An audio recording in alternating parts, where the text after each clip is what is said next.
Este programa es un aporte de la División Desarrollo Humano de Exhibits y Óscar Cáceres y Asociados, donde solo el positivismo y el querer ser mejores personas está permitido.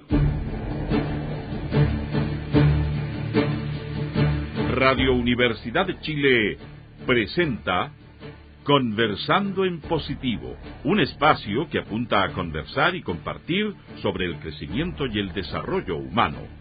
En la conducción, Óscar Cáceres y Cintia Ordóñez. ¿Qué tal, amigos? Muy buenas tardes. Un saludo caluroso de verdad. Sí, ahora tarde. Sí, ¿no? A todos los que nos escuchan miércoles tras miércoles, a todos los que nos siguen miércoles tras miércoles en este espacio, un espacio de reflexión, un espacio en el cual nos encontramos para el desarrollo humano, donde vienen distintas propuestas, donde vienen distintas personas a conversar positivamente respecto del quehacer nuestro en la sociedad. Un saludo cariñoso, por lo tanto, a todos quienes nos siguen, a las personas que están regresando en este instante a sus casas y que nos sintonizan en sus radios, en los autos. Y yo quiero, saludar también a un grupo humano maravilloso, que son nuestras amigas Atamar y Vip, que hoy día están especialmente sintonizadas para escuchar a nuestra invitada. ¿Quiénes son las Atamar y Vip? Bueno, no vamos a entrar en detalles, pero ellas están ahí conectadas, un grupo maravilloso de mujeres con mucha energía y cariño. Por supuesto, un saludo cariñoso a cada una de ellas y también un saludo muy afectuoso a quienes nos escuchan a través de nuestro sitio radio.udechile.cl. Bueno, hoy día tenemos un tema distinto, un tema especial, y tenemos una invitada también especial, y por eso que están las Atamar y Vip escuchando. Tenemos en el programa a una médico. Es una médico cirujano de la Universidad de Chile, especialista en trasplante pulmonar. Se trata de la doctora Virginia Linacre Sandoval, que aceptó conversar con nosotros hoy día respecto de un tema que es un tema urgente, creo yo, hoy día en nuestra sociedad, Cintia. Así es. Que es el tema del trasplante y la donación de órganos, con el propósito de generar vida,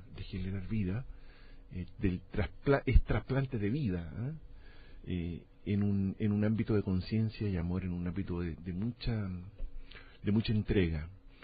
Queremos contarles que la doctora Linacre está junto a nosotros para profundizar y compartir sus experiencias acerca del trasplante y donación de órganos, un tema de interés y de prioridad nacional, evidentemente.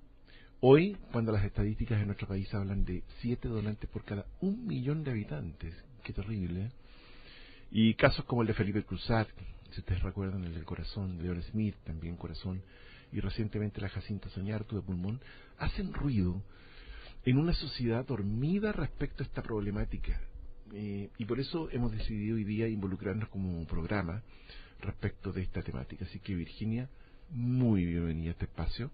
Muchas gracias. Un placer tenerte por acá, un placer conversar contigo respecto a este tema. ¿Cintia? Así es. ¿Tú la saludas también? Sí, bienvenida. Muchas gracias, Cintia. Yo de cariño le digo Vica, así que de repente se me va a salir el Vica. Pero es Virginia, es cirujano de tórax y trasplante pulmonar. Esta última formación la desarrollaste en el Hospital de Toronto, ¿cierto?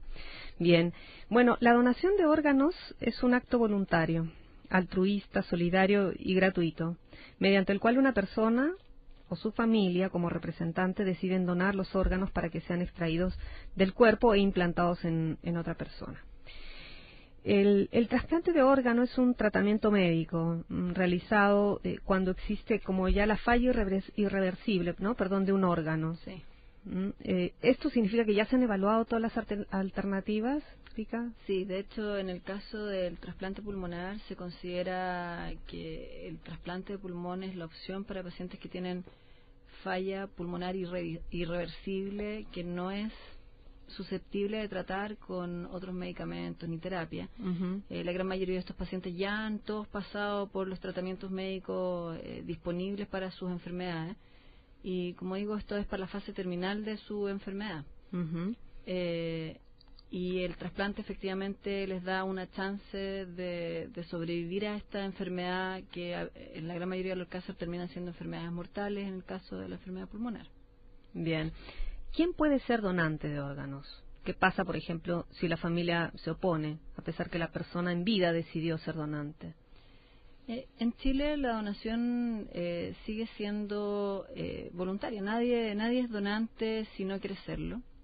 Nadie es donante si su familia no quiere que se donen los órganos de su familiar fallecido. Entonces, si bien es cierto que tenemos una política de donación universal, siempre, cada vez que hay un potencial donante, la familia de este donante es consultada de forma tal que ellos pueden definir y decidir respecto a la donación de los órganos de su ser querido. Y es por eso que la conversación respecto a si uno quiere ser donante, esa conversación que hay que hacerla cuando uno en vida, y que la familia de uno tenga claridad respecto a los deseos que tiene uno si es que ocurre esta eventualidad terrible de llegar a estar en muerte cerebral. Uh-huh. Y la familia, como digo, es la que define y decide y respeta la decisión de su familiar fallecido. O sea, de lo que te entiendo, Virginia, para poder donar un órgano, la persona tiene que estar con muerte cerebral, ¿verdad? Exactamente. ¿Qué es eso de la muerte cerebral? ¿En qué se distingue la muerte total? En la muerte cerebral efectivamente no existe este paro cardiorrespiratorio, no hay cese de las funciones vitales cardíacas. Uh-huh. El corazón todavía late, pero existe muerte del cerebro. Y básicamente el cerebro y el tronco encefálico comandan la función del resto de los órganos del cuerpo. Y una vez que ocurre esta muerte cerebral, van ocurriendo distintos procesos vitales que culminan todos ellos en que cesan las funciones vitales, como es la función del corazón. En un 100%. En un 100%. Una vez que hay muerte cerebral, el proceso es irreversible. Y es en ese minuto, cuando se determina la muerte cerebral, cuando se diagnostica con los distintos métodos que están estandarizados para ello, y un especialista, que es un neurólogo o un neurocirujano, hacen este diagnóstico de muerte cerebral, es irreversible. Ahora, ¿cuánto tiempo normalmente hay entre que se produce la muerte cerebral y el que no se extingan los órganos y que no se deterioren para el efecto? Es bastante rápido, es entre 24 y 48 horas. Hay pacientes, va a depender un poco de las condiciones de cada paciente, pero hay algunos en que esto va ocurriendo muy rápido, y en la medida que va ocurriendo se empiezan a deteriorar los órganos. Y es por eso también que uno no puede tomarse mucho tiempo en tomar la decisión. Son gestos que se van haciendo rápidos uno tras otro, porque una vez que uno decide que va a donar los órganos de un familiar, hay que movilizar a todo un equipo de gente, de cirujanos de las distintas especialidades, de los equipos completos en realidad, para poder procurar los órganos y que estos todavía estén viables. Correcto. Ahora, tú nos contabas fuera de micrófono que existen muy pocos profesionales médicos que tienen la especialidad del trasplante pulmonar en Chile. Sí, en Chile en este minuto hay 4 centros que trasplantan pulmón. 3 de ellos son centros privados y un centro público, que es el Hospital del Tórax. Y la verdad es que en suma, entre todos los centros se hacen alrededor de 30 trasplantes al año, 30 trasplantes pulmonares al año.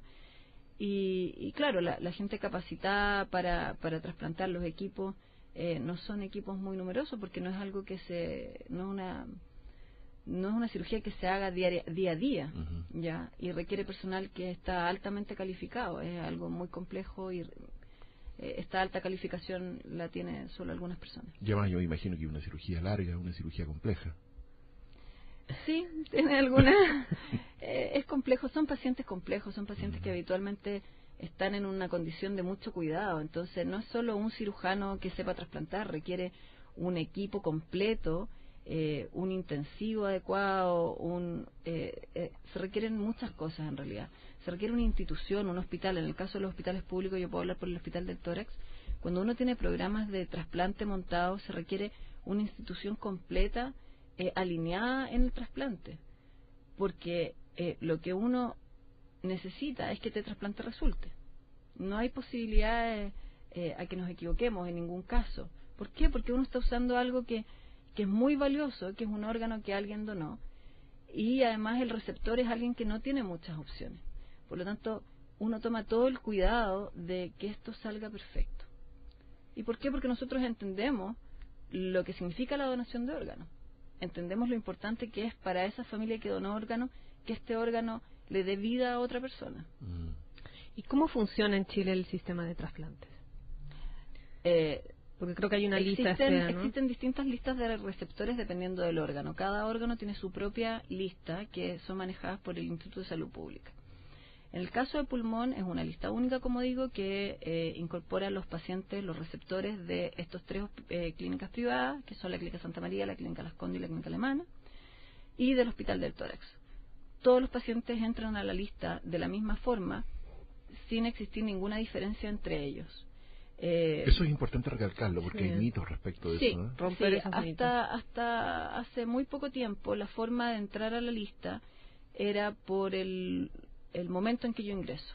En el fondo, un paciente que tiene indicación y que cumple los criterios y que en realidad son bastante uniformes para los distintos centros. Este paciente determino que necesita ser trasplantado y lo ingreso a una lista con una fecha de ingreso. Así hemos funcionado hasta ahora.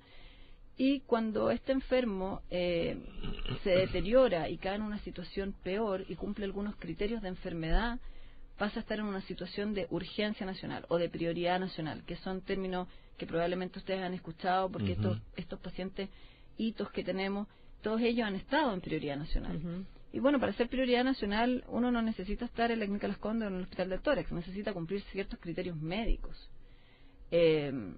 Actualmente han habido algunos cambios respecto a eso, de manera de tratar de hacer una lista aún mejor elaborada, y los pacientes ingresan ahora con un puntaje de alocación de pulmón, que es el mismo que se ocupa en Estados Unidos y en Europa, y que básicamente el enfermo, con las características de su enfermedad, logra tener un puntaje, y ese puntaje lo ubica en la lista de alguna forma.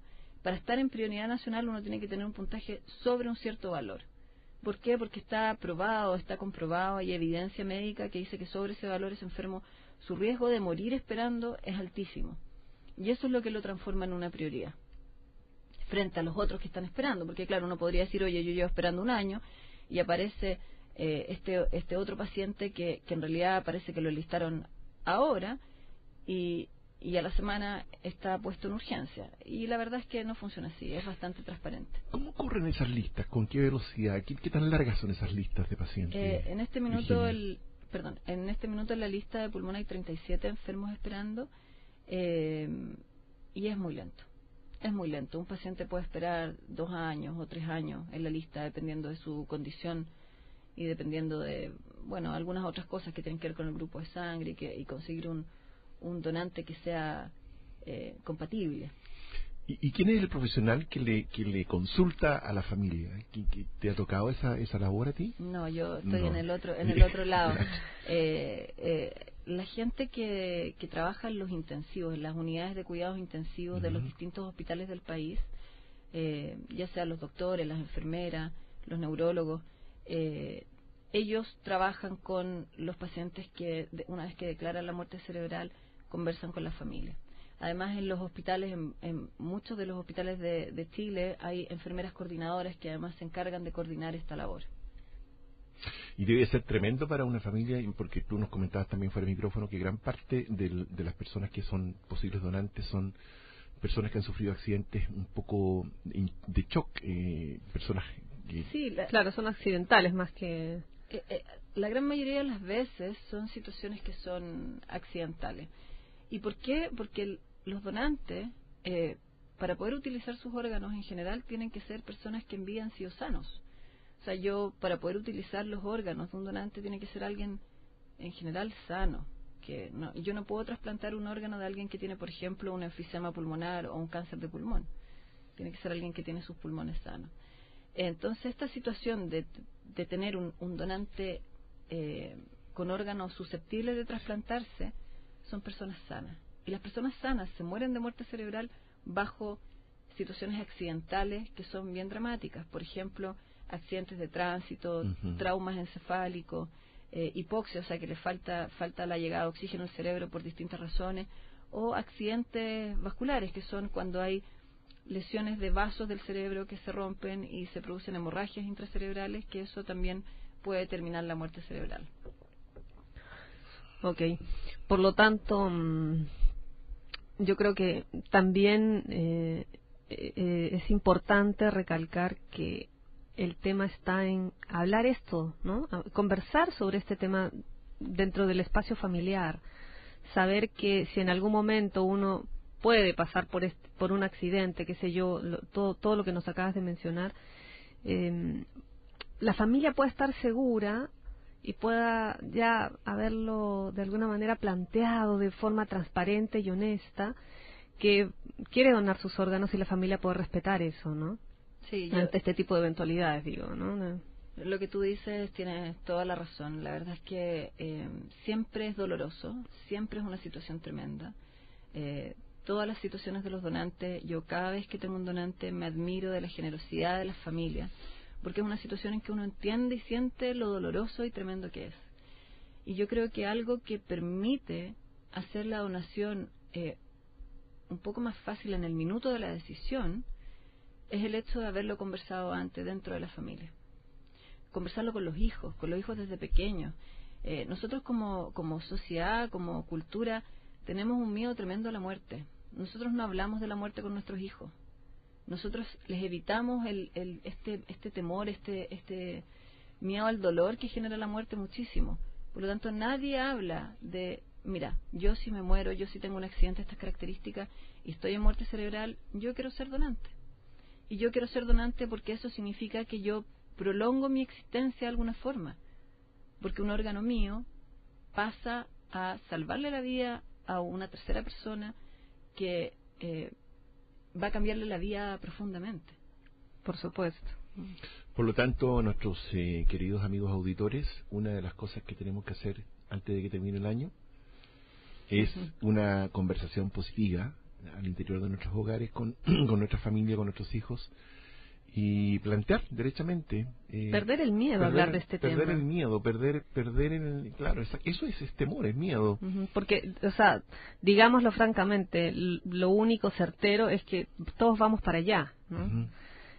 Y es algo que tenemos que aceptar, pero aceptar desde la más profunda honestidad y amor, y decir, bueno, entonces si esto me va a suceder y yo puedo de alguna manera prolongar la vida de otra persona, sería un acto, pero de lo más altruista. Así es. Por lo tanto, la invitación a nuestros amigos auditores nuevamente es a que se junten en el seno de su familia y conversen este tema. Hagan un acuerdo previo.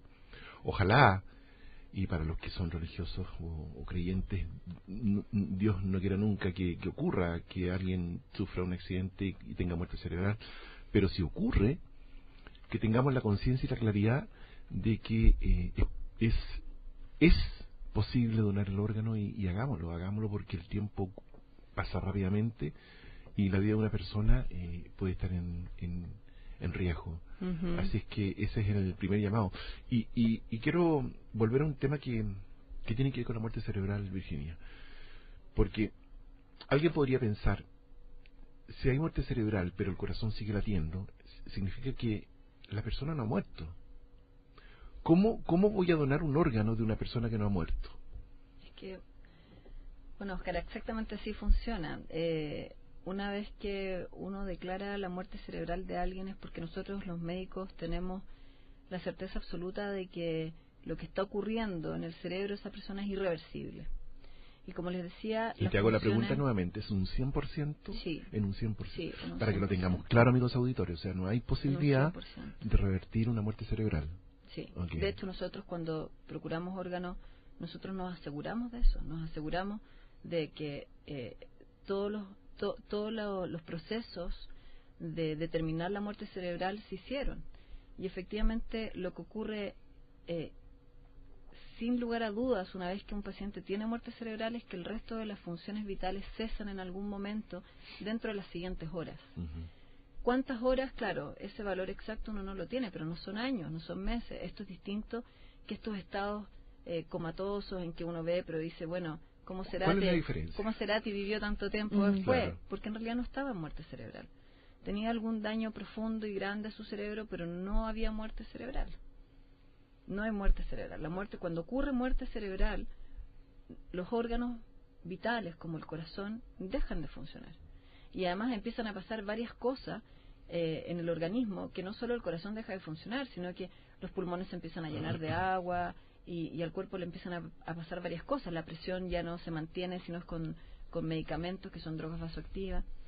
Y es por eso además que esto es un proceso que tiene que ser, como les decía hace unos minutos, que tiene que ser medianamente rápido. Una vez que se declara la muerte cerebral, uno no puede esperar 10 días y ver qué pasa, porque seguro en esos 10 días lo que va a ocurrir es que la persona va a cesar sus funciones vitales. Bueno, de hecho tú decías 24 o 48 horas. Sí. Qué interesante. Estamos conversando con Virginia Linacre Sandoval, médico cirujano de la Universidad de Chile y especialista en trasplante pulmonar, respecto de un tema que nos mueve y nos conmueve a todos, porque debe ser complejo para una familia tomar la decisión de donar un órgano, pero cuando se ha conversado previamente, tal como decíamos, esto se hace mucho más fluido y dentro del dolor hay un acto de generosidad y un acto de amor que puede salvar una vida. Correcto, y también tomar la decisión desde el conocimiento, porque muchas veces tenemos una serie de mitos, digamos, ¿no? Y yo creo que es bueno saber todo lo que tú nos estás diciendo ahora, Virginia, porque así, con conciencia, con el conocimiento previo, podemos tomar una decisión que puede, por supuesto, prolongar la vida a otros. ¿Cuáles han sido, Virginia, tus casos más emblemáticos? Yo vi en las noticias que tú tuvieron un caso muy exitoso sobre un trasplante simultáneo, ¿no? De corazón y bipulmonar. ¿Nos puedes contar un poco de eso? Tú estuviste ahí, fuiste... Sí, cuando me preguntas cuáles son mis casos emblemáticos, la verdad es que son todos. Son todos. Todos ellos para mí son igual de Virginia, importantes. ¿cuántos trasplantes has hecho? Acá en Chile... Ay, qué buena pregunta, no me lo he contado. Pero deben ser alrededor de 12. Acá en Chile. Y la verdad es que, como te digo, cada uno de ellos es un caso emblemático, porque toda la gente que nosotros trasplantamos es gente que está muy, muy enferma cuando llegan al trasplante. ¿Por qué? Porque el tiempo de espera del pulmón es largo y se empiezan a deteriorar. Y nosotros vemos cómo se deterioran frente a nuestros ojos. Y muchas veces empezamos a tratar de mantenerlos con vida hasta que llega este órgano, y a veces no nos resulta. Y tenemos pacientes, varios de ellos, que fallecen esperando. Entonces, por eso, todos los que yo y mi equipo hemos trasplantado es un gran logro, es un tremendo logro para todos nosotros. Cada uno de ellos que está vivo y respirando, a mí me llena de felicidad, la verdad. Y el caso que salió hace poco, que es un caso bien emblemático nuestro, porque en Chile hay pocos lugares donde se puede hacer trasplante de cardíaco y trasplante pulmonar. De hecho, si no me equivoco, la Clínica Las Condes y el Hospital del Tórax son los únicos 2 centros que lo hacen. A lo mejor estoy equivocada, pero yo diría que solo los 2. Hacer un trasplante de corazón es un tremendo evento para una institución. Hacer un trasplante pulmonar también lo es. Hacer un trasplante bipulmonar es aún más grande. Y hacer un trasplante cardíaco y un trasplante bipulmonar al mismo tiempo para un hospital público como el mío es un tremendo desafío. Y significa que hay un hospital, como les decía, alineado con esto, hay un tremendo grupo humano que está muy involucrado con sus pacientes y que frente a la posibilidad, cuando se generó este caso en particular en que tuvimos un donante en que podíamos trasplantar el corazón y los pulmones, se echó a andar la máquina hospitalaria de manera tal que se pudo hacer. Y salió muy bien. Bien.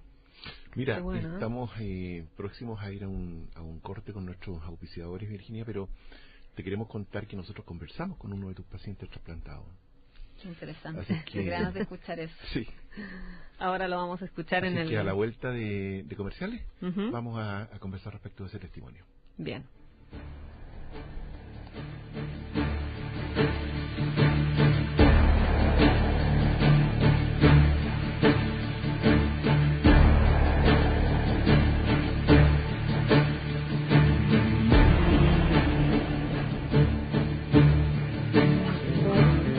Si eres amante de la lectura y de nuestros autores nacionales, te esperamos en la librería del GAM, Chile en Libros. Centro Cultural Gabriela Mistral, edificio B, Metro Universidad Católica. La librería del GAM, Chile en libros, en el Centro Cultural Gabriela Mistral.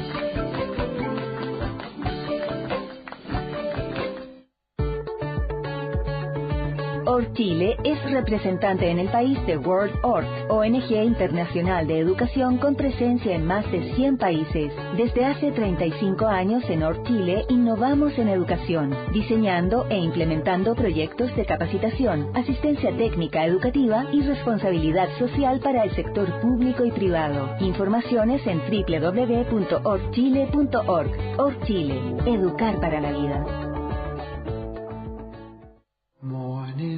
Por más de 20 años, Óscar Cáceres y Asociados ha desarrollado y puesto en práctica metodologías de excelencia en diversas organizaciones en Chile y el extranjero. Con un potente equipo de profesionales, certeros sistemas de medición y un modelo propio, ha logrado elevar estándares en los procesos productivos de sus clientes.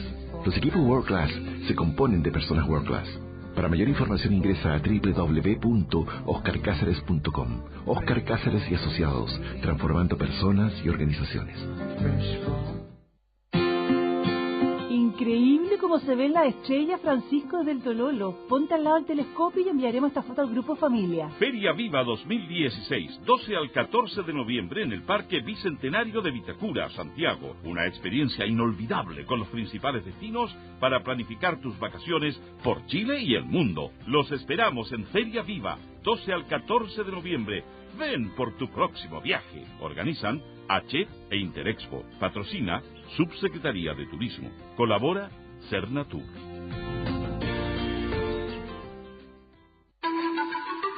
Arte, cultura y tradiciones del Perú.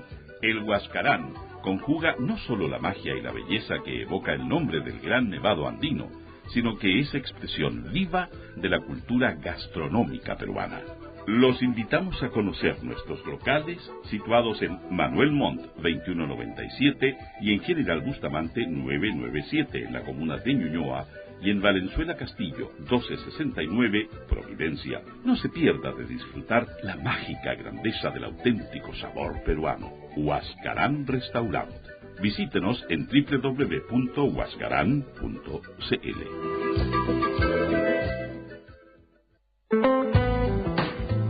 Radio Universidad de Chile presenta Los libros de la radio que piensa, un interesante catálogo de más de 70 títulos de crónica, investigación periodística, entrevistas, ficción y un completo diccionario científico con importantes descuentos.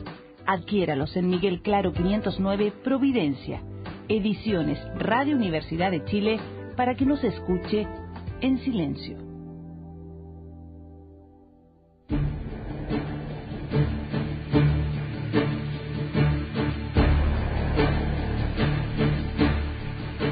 Muy bien, y estamos de vuelta con este tremendo tema que tiene que ver con el trasplante, donación, conciencia y amor.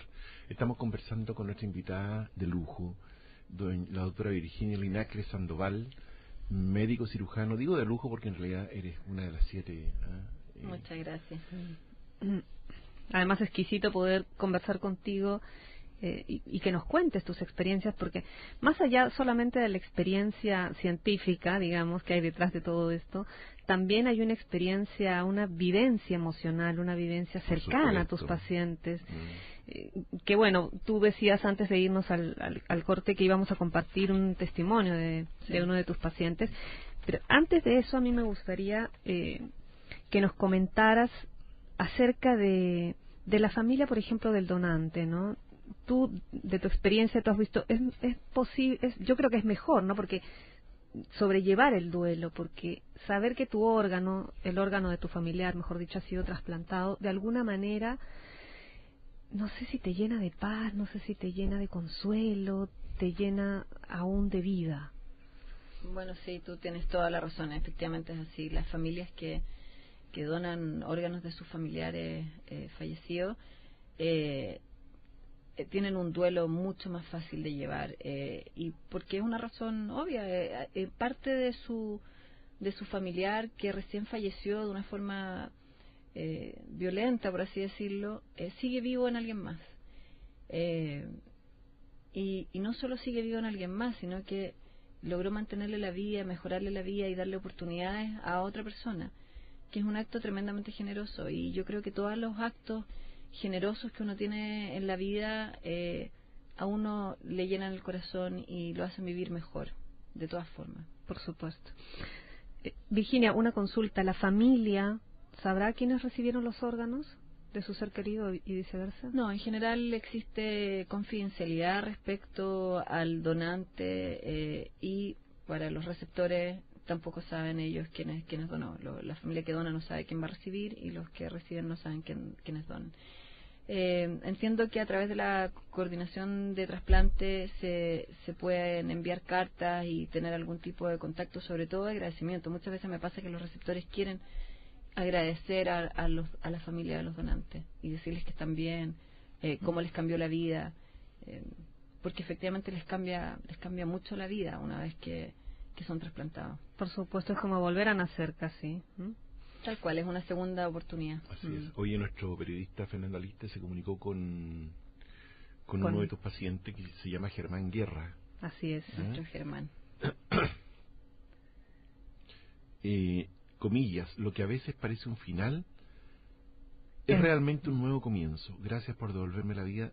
Son como los títulos que marcan esta conversación que tuvo Fernando con Germán. ¿Quién es Germán Guerra?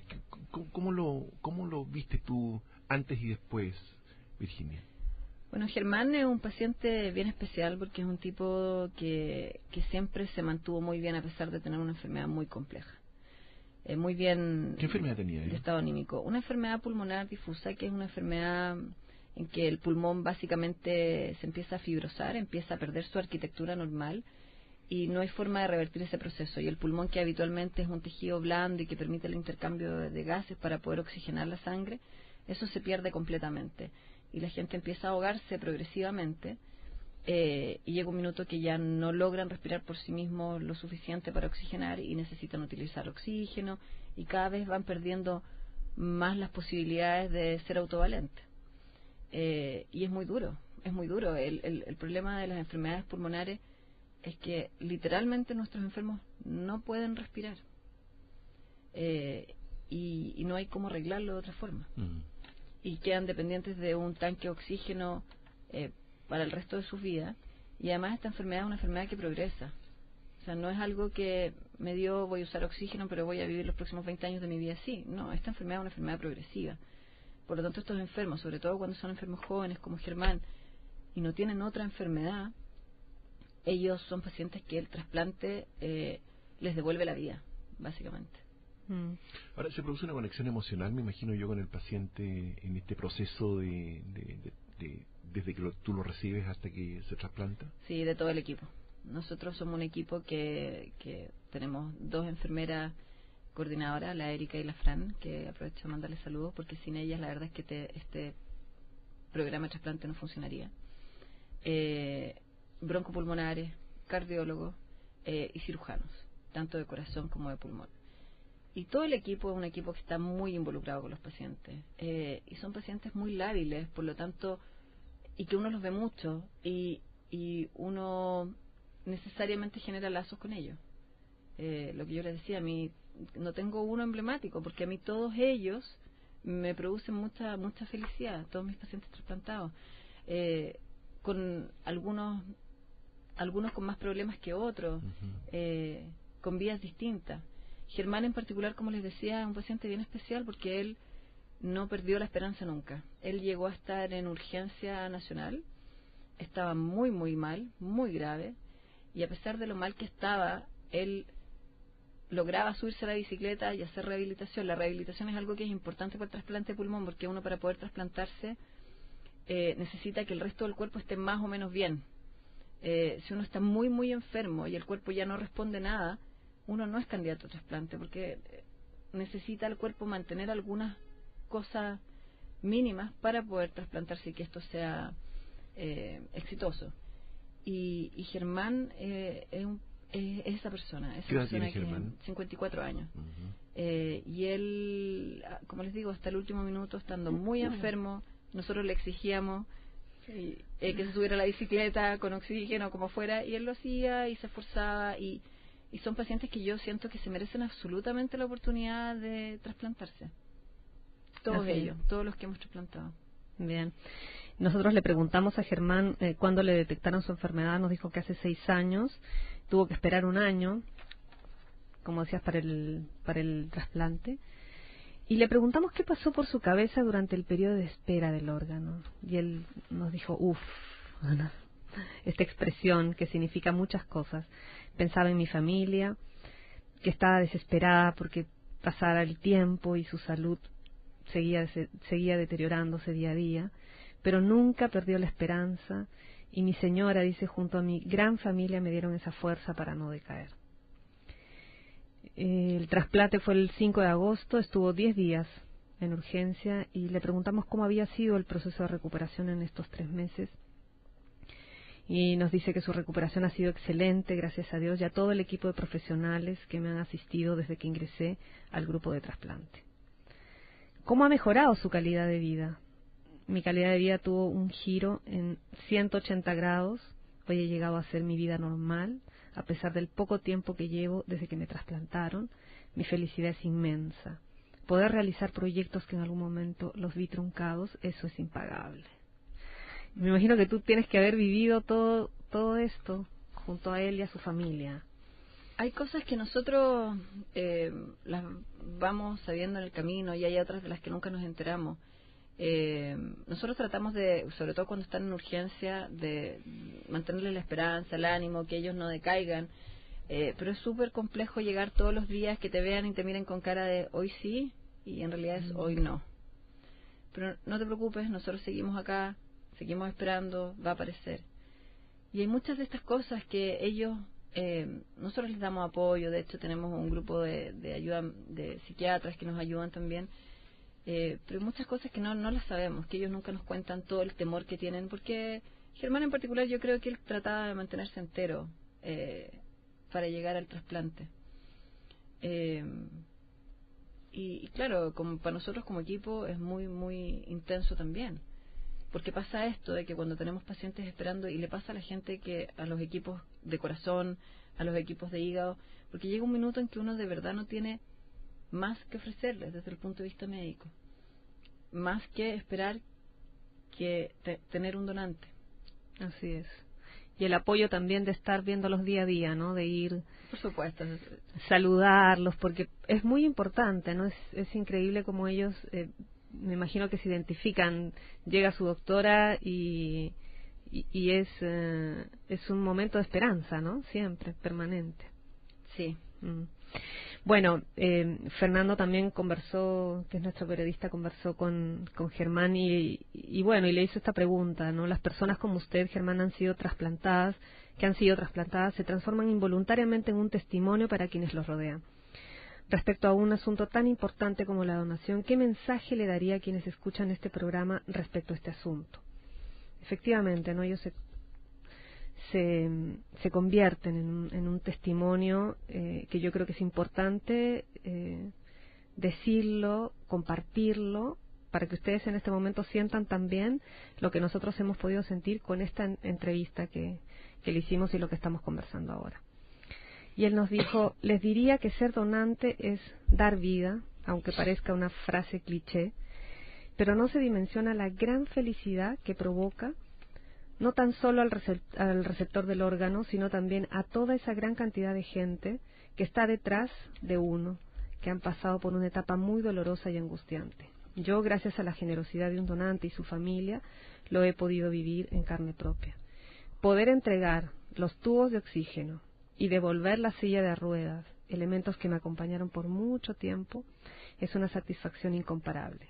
Y esa felicidad quiero gritarla al mundo y ayudar al que lo necesite y retribuir en gran parte todo lo que se hizo por mí, poder dar mi testimonio de vida. Incluso él dice que podría dar charlas motivacionales, etcétera, siempre dispuesto a quien lo necesite. Él tiene una pega también adicional. Sí, ya saben, claro, que invitarlo a él. Qué buena. Virginia, yo me imagino que tú requieres, y al igual que todo tu equipo, de algún sistema de contención emocional Bueno, mis amigas se hacen eso. De hecho, fue una pregunta que yo alguna vez le hice a Virginia, porque pasar por todo esto, el equipo contiene a la familia, claro, contiene al enfermo, pero también hay un peldaño tal vez un poquito más atrás. ¿Quién los contiene a ustedes? ¿Cómo lo hacen? Es una pregunta compleja en realidad. En la medicina uno aprende a tener batallas ganadas y batallas perdidas. Y cuando uno pierde la batalla es bien tremendo. Y siempre cuesta, porque la batalla perdida a veces significa un paciente que uno no logró tratar, un paciente que no sobrevivió, un paciente que no se mejoró. Y eso es algo que siempre duele. Por supuesto. Y duele por distintas razones. Duele porque uno hizo lo mejor que podía, porque uno le pone el corazón a esto, y de alguna forma es una frustración, mirándolo desde la perspectiva personal y por último decirlo desde el ego propio, de algo que no resulta. Pero fíjate que se generan lazos cercanos entre los equipos de trasplante. Yo siento que eso también es algo que es súper valioso y importante, tener un equipo. Yo tengo un equipo muy bueno. Tengo unos broncopulmonares que son excelentes, tengo una compañera cirujana que es la doctora López, que ya llegó hace poco de Toronto también, y que trabajamos juntas en el Hospital del Tórax. Y el tener este equipo a uno le ayuda muchísimo. Y por supuesto, yo creo que el pilar de uno es la familia de uno, por lo menos la mía. Uh-huh. Y los que a uno lo sacan adelante cuando lo demás no resulta es la familia. Y tu marido también es médico, es cardiólogo, sí, ¿no? también, él es cardiólogo. O sea, se tienen también... que contener mutuamente. Sí. Sí, pero uno logra hacerlo, y uno tiene una familia que lo ayuda. Yo la verdad es que tengo una familia nuclear no muy grande, pero que me ayudan muchísimo a que para poder hacer esto. Hay un montón de cosas que los pacientes no saben, pero de repente uno tiene, el marido no está en la casa, está de turno, por ejemplo, y uno está con sus hijos en la casa y llaman a trasplantar, y de repente son las 3 de la mañana y hay que hacer algo con los niños. O sea, uno no puede, y uno lo logra hacer porque la familia de uno también está involucrada en esto. Por supuesto. La abuela llega, ayuda. Qué tremenda la hora, ¿eh? Yo quería agradecer el testimonio de Germán Guerra. Muchísimas gracias, Germán, si nos está escuchando. Yo creo que sí. Lo invitamos a escuchar el programa, así que le mandamos un gran abrazo. Y bueno, Vika, ¿qué te pareció escuchar el testimonio? Porque si bien tú habías conversado con él, pero habíamos recogido estas preguntas que tú nos estás escuchando ahora. A mí me pone muy contenta escuchar las palabras de Germán. Me da fuerza, me da mucha energía. Siento que vale mucho la pena el esfuerzo que se hace con cada enfermo. Y yo, como les dije, Germán, yo creo que él es muy especial. Es un paciente que además ha evolucionado muy bien después de su trasplante, y él es el vivo ejemplo de lo importante que es este proceso de la donación y el trasplante. Es verdad que a lo mejor en Chile no se trasplantan 200 trasplantes pulmonares al año como nos gustaría, pero se hace muy bien, y se hace muy bien tanto en el hospital público como en cada una de las clínicas. Y a mí me consta eso, y es un proceso que es transparente. Trabajamos al final del día todos juntos, y eso también es algo que a mí me gustaría recalcar.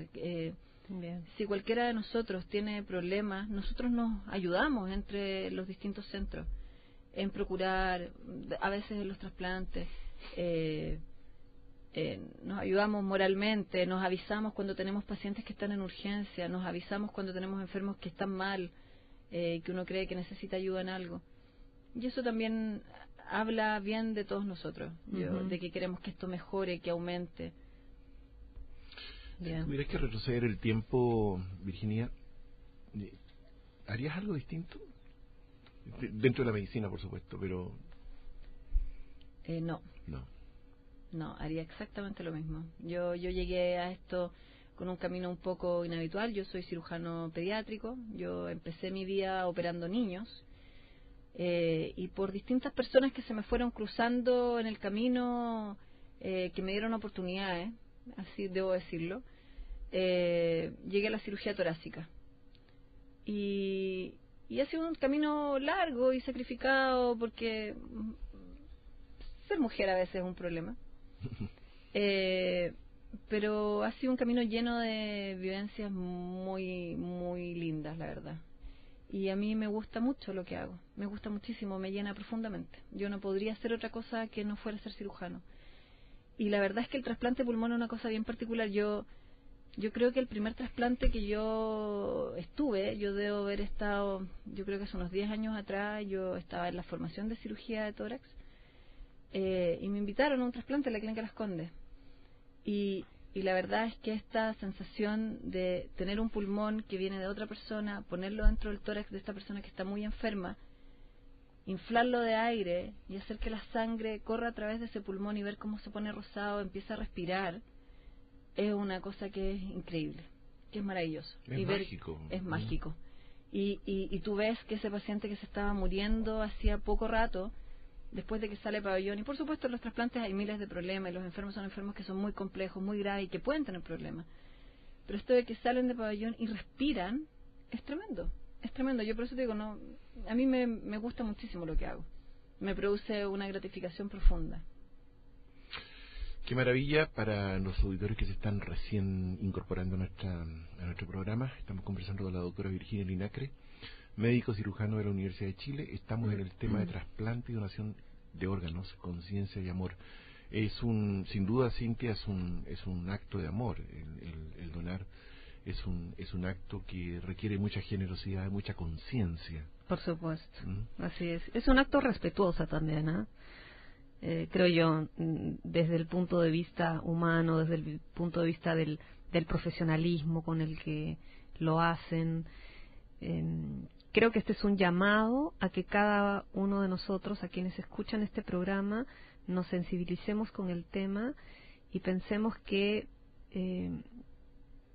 este es un tema que nos compete a todos. Así es. A todos, y que podemos seguir siendo, como siempre, un aporte para el mundo. Así es, pues yo me quedo con dos ideas centrales de esta conversación con Virginia. La primera tiene que ver con la conversación necesaria, ¿no?, al interior de nuestros hogares.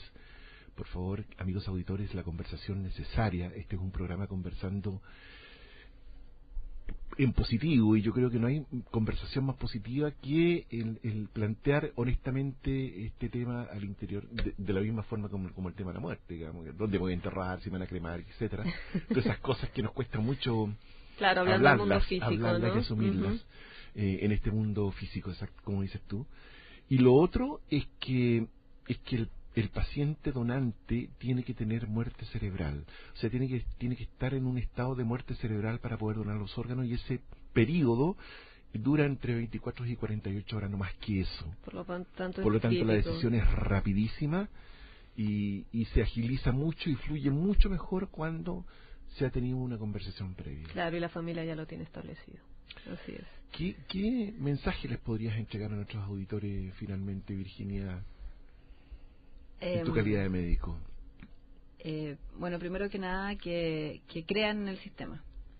Yo sé que eso es algo difícil por distintas razones, porque a veces los medios a nosotros nos dan señales que dan para pensar que no es un sistema igualitario. Y yo creo que sí, que es un sistema súper igualitario. Se los dice alguien que trabaja en ambos sistemas, y que yo trabajo en el Hospital del Tórax, que es un hospital público, y siento que es igualitario, y que nuestros pacientes tienen las mismas opciones de llegar a trasplantarse que un enfermo de otro lugar. Entonces yo creo que primero que eso es algo súper valioso. No hay pitutos acá, ¿no? Es algo que no existe en otros países, es algo que no es algo que se pueda comprar. En esta sociedad que todo es comprable, esto no se puede comprar. Ya, y eso es una cosa que me gustaría que quedara súper claro. Bueno, lo que decías tú, la necesidad de que dentro de las familias se converse respecto a la muerte, respecto a la vida, respecto a qué es lo que queremos en nuestro futuro, y especialmente en esto, ¿qué pasa si a mí me ocurre algo? ¿Qué pasa si a uno de mis hijos le ocurre algo? Cuando tenemos estos niños pequeñitos que requieren trasplantes de corazón, uno no puede ponerles un corazón de un adulto, necesariamente tiene que ser el corazón de un niño, en esos casos en particular. Por lo tanto, el donante tiene que ser un niño, que es una cosa tremenda. Yo tengo una hija y me cuesta muchísimo pensarlo, Pero si uno lo ha pensado antes, lo ha analizado antes, tiene una idea de cómo funciona esto, creo que en el minuto de tomar una decisión así de dura, creo que es más fácil si uno lo ha conversado con su familia. Y por último, creo que el hecho de ser donante de algún familiar, creo que, y realmente lo creo, que a la familia les genera mucha tranquilidad y les ayuda mucho con su duelo personal. Seguramente hay gente que te quiere hacer consultas probablemente y te quiera contactarnos de alguna forma. Y si tú quieres dar tus coordenadas, son bienvenidas. Bueno, sí, mi correo electrónico está abierto. Cualquiera que me quiera escribir es vica.linacre@gmail.com. Vica con K. Vica con C. Con C. Okay. vcortaica.linacre@gmail.com. Y yo trabajo, como les decía, en el Hospital del Tórax y en la Clínica Santa María. Cualquier correo es bienvenido. Bien. Muchísimas gracias, Vica, por estar acá, por habernos regalado este momento de reflexión. Recordemos que este programa se repite hoy día a las 12 de la noche. Y eso, nada más agradecerte por tu tiempo y tu presencia aquí y recordarnos que esto es un acto de amor también. Sí, pues, esperamos que este llamado surja efecto en las conciencias de nuestros auditores, fundamentalmente para los puntos que hacíamos mención, y que fundamentalmente para la conversa necesaria respecto a estos temas. Un saludo a todos. Un saludo afectuoso a todos quienes nos siguen miércoles a miércoles. Hoy a las 12 de la noche repetimos el espacio y a aprovechar la vida, carpe diem, porque es corta y bueno, hay que vivirla intensamente y con la conciencia de que podemos ser otorgadores de vida. Muchas gracias. Radio Universidad de Chile presentó Conversando en Positivo, un espacio que apunta a conversar y compartir sobre el crecimiento y el desarrollo humano. En la conducción, Óscar Cáceres y Cintia Ordóñez. Este programa es un aporte de la División Desarrollo Humano de Exhibits y Óscar Cáceres y Asociados, donde solo el positivismo y el querer ser mejores personas está permitido.